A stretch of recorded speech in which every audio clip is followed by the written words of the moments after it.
Hi everybody, Tony G, Director of Music Legacy International. I'm here with Bobby Owsinski. He's an amazing author of over 20 books, producer, engineer, social media expert. He's known for his Inner Circle podcast, which has amazing guests on there. And he's a Music Legacy member. I just have to read to you some of his credits. They include people like Jimi Hendrix, The Who, Pantera, Weird Al Yankovic, Willie Nelson, Elvis Presley, Neil Young, Iron Maiden, The Ramones, and Chicago. Amazing career. And we have him with us today. Hi, Bobby. It's nice to have you on the show. There are just so many great things that I've seen you do, heard you do, things that I've read that you've done in your past, and we're very grateful to have you on the show. We've listened to your podcast many times, and the guests that you have on are phenomenal, and thanks for being here. Thanks for having me, Tony. Pleased to be here. No problem. Yeah, fantastic, fantastic. So what I'd like to do, since the Music Legacy members that we have are from beginner to pro, maybe you could tell us a little bit about when you first had your first interest in music and how it took you to where you are today. Yeah, I was a guitar player, and I grew up back in the days where there were a lot of clubs around to play. And what that meant was that when I was 16 already, I was playing weekends in bands and clubs. And then by the time I was leaving high school, I was doing 4 or 5 nights a week. And you could do that back then and actually make money. Yes. So that was my entrance into the music business. And then it just kept on going from there.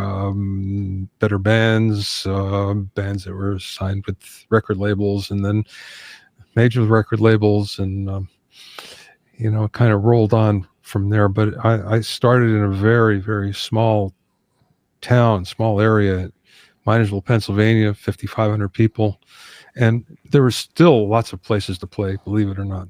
Yeah, and there aren't anymore. I mean, even in Los Angeles, you'd have a hard time playing 4 or 5 nights a week, I think.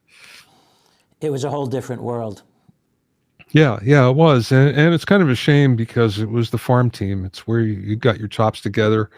It's where you learned how to work an audience. And that's not available as much anymore, which is a real shame.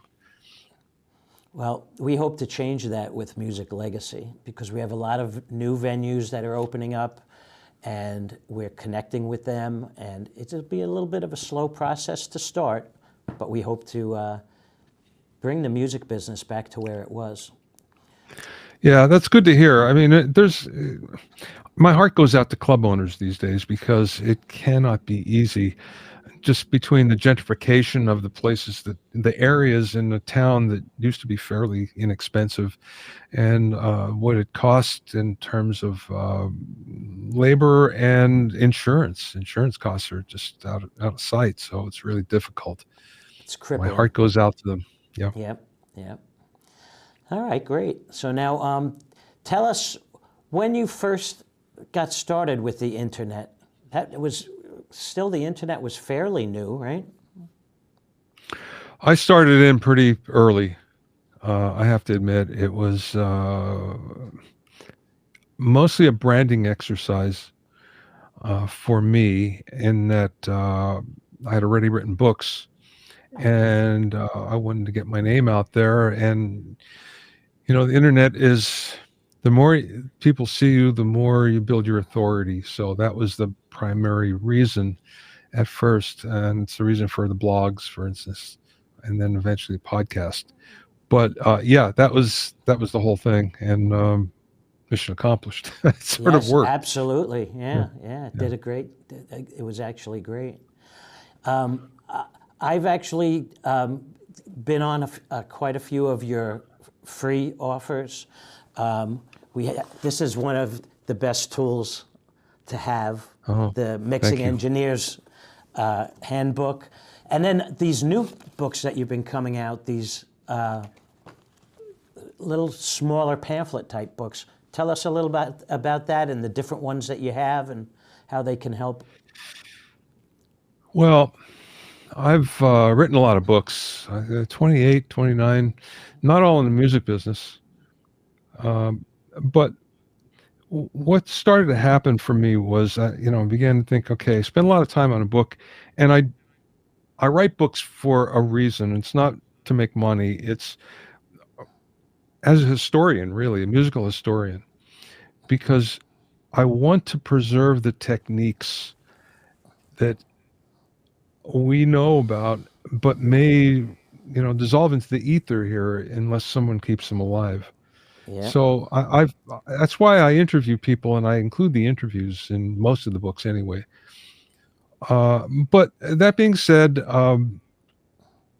I have a business coach, and the business coach said, maybe it'd be a good idea if you try something that was less expensive and it'd be easier. And then one of my courses, for instance, easier to grasp for people that really don't have the dough. yeah, And that's how the Mix Fix playbook came about. And there's lots of other ebooks that I've done that are fairly inexpensive in the free to $9.99 area, right, um, and are mostly accessible to $19.99 on the ebook side. As with all print books, they're more expensive, but you can't get away from that because it's just more expensive to do. right. But that's how it came about. It was mostly an idea from a business coach saying, to be. I think there's a whole audience there that really want to access what you're doing and they can't right now because of finances. And this Right. is another way for them to grasp what you're doing. So that's how that came about. And has that been successful for you? Has it worked out? Yeah, it's been really good actually, surprisingly good. And we did what was called a soft launch where it was only out to the members of my lists. It wasn't out, and it was only national. It wasn't international. The reason being for shipping costs are crazy. So until we kind of sort through that, we didn't want to take it out too far beyond the United States. And also, normally there's a bunch of people I work with that kind of do the same thing I do online, affiliates. And I didn't go out to them either because, again, I wanted to see what the reaction would be to just a smaller audience. And it was really good. It's excellent, actually. So in the coming year, we'll probably roll that out further. Excellent. That's fantastic. Yeah, it's so good to see these things, and being able to help people wherever they're at in their careers, and especially if they don't have the funds to do something, to provide them with a product or a service that can help them. Do you find that people who buy the smaller books also, I don't know if you even track this, but do you find that they evolve into buying the bigger book afterwards? The book or the course? There's, again, I have several courses as That's, well. well, The either, I mixing, guess. yeah. Yes, I find that people that will buy a less expensive book will eventually buy the mixing engineer's handbook or the recording engineer's handbook, and now the mastering engineer's handbook. And from there, I find a great number of them will actually want to see how these techniques are done and hear what they're like. Yeah, So they'll also invest in Music Mixing Primer, Top 40 Mixing Secrets, Music Mixing Accelerator, one of those programs. So there's a number of them at different price points, and the books are an entryway. Although they weren't that way in the beginning, it was funny. The way I get into publishing, to writing books, you talk about serendipity and you talk about how things kind of work out and you never expect them. I was a musician, touring, and we were on a tour bus, and the bass player in the band came on and said, "I just got a job writing for the music paper." The music paper was just that. It was a music paper for the New York metro area that had everything about music and everything about the bands that were making it and the recording studios. And it was a wonderful publication that is no longer around, unfortunately. But when my friend said that, I thought, if he could do that, so can I. So I reached out to a number of publications, and Mix Magazine took a flyer on me. And it's funny because I just came across that article that I did, 25 years ago, and it was really terrible. So I look at it and I think, boy, it really come a long way. And it was edited, no less. So, wow. Anyway, I wrote first for Mix Magazine, and then I wrote for EQ Magazine for a while, and eventually I was writing for like 15 different publications, Grammy Magazine and Billboard and all Oh, those. wow. Excellent. So and what that did is it gave me a real basis of people I didn't know in the business. Suddenly I knew, a lot of movers and Right. shakers. I got to interview for one of the magazines. So what happened was, I was recording. I was a really good recording engineer, but I was not a good mixer. And I thought to myself, I know the best people in the business. Why don't I just go ask them? And I did. And they were all really happy to tell me what they did and how they did it. And I thought, gee, if I want to know this, I bet a whole bunch of other people do too. So that became the first edition of the Mixing Engineer's Handbook. And I didn't know anything about writing a book, so I just wrote the whole thing. The way you usually do it is you write, a chapter or two and you send it out, and Right. then somebody signs it. But in this case, I wrote the whole book, and there were 5 publishers that wanted it. And of course, these were all specialty publishers in our business, in the music business. Believe it or not, there was that many at one time, and they all wanted it. But I went with the publisher that was the most aggressive and seemed to want me the most. And it was a really good decision. And I had a lot of people tell me, you can't write a book on mixing because it's so subjective. Right. You can't do it. But I thought, well, let me give it a shot and see what happens. And it was a hit because there were no other mixing books out there. Believe it or not, there was not another book on mixing. Because everyone So, else believed them when they were yes. told that it couldn't be done, right? So it came out in 1999. It was an instant hit, and it was adopted in college music programs all over the world, and it's still used in college music programs all over the world. So that's one audience that I have. It's college students. College students normally don't have enough money after they graduate because they're just starting in the business. So they don't have enough money to kind of graduate into my courses. And already they've taken, courses in school. So Right. they don't Right. really need what I have to offer so much, even though it is different. But people that have been in the business for a while and are sort of at the same place that I was, where it's like, I know how to do this, but I'm not really good at mixing. Let me check this out. And older, I'm not going to say super old, but older musicians that have been around have become, my main audience. Although in colleges they still have my books. That's Right. kind of nice. Yeah. But Yeah. that's actually become my business model there, where it's the courses, it's the books, it's the webinars that I do, the workshops, things like that, which are all a lot of fun, I have to say. And again, I'm trying to preserve the techniques of the giants that showed me how to do it, and I'm trying to pass that on. So that's my main goal in life right now. Excellent. It's a good goal to have. Yeah. And that's what we're trying to do too at Music Legacy. As far as the music goes, there are a lot of artists that have passed, and we're creating legacy profiles for them. Because a lot of these people who are coming up in music now are actually coming up on the shoulders of other people that they've maybe heard in the past or whatever, but the actual music theory doesn't change. It's the artist and the inspiration that comes from an artist, something that they do that's a little unique with that theory. And it's important to know who you come up with. surprisingly enough, there has been some things that have changed over the years. Production techniques have changed. Songwriting techniques have changed, and not for the Yes. better. For production, maybe, but in songwriting, no. And a lot of it was because things were written around loops.